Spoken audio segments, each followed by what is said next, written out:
Habari za leo mabibi na mabwana. Leo tuko tena kwa siku nyingine ya mfululizo wa vipindi vyetu vya biashara na ujasiriamali. Leo tutaongelea swala la ujasiriamali. Kwamba ujasiriamali ni nyenzo na uwezo ambao unaleta tija na mafanikio katika utekelezaji na majukumu mbalimbali ya kila siku kwenye nyanja ya maisha. Ikiwa ni katika vikundi, kwenye makampuni, mtu mmoja mmoja, pia wote hawa bado wana haja ya kupata mafunzo juu ya ujuzi huu muhimu katika ulimwengu wa sasa.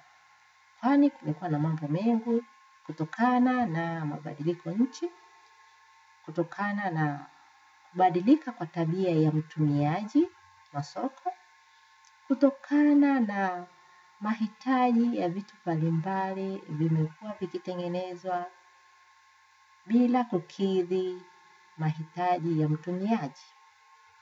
Shabaha yetu ya leo katika masomo haya ni pamoja na kukuwezesha wewe mlengwa kutambua fursa zilizoko katika mazingira yanayokuzunguka na kujenga uwezo wa kubuni mipango mahususi na mikakati katika kuanzisha na kusimamia vizuri shughuli zake katika eneo lako la kazi.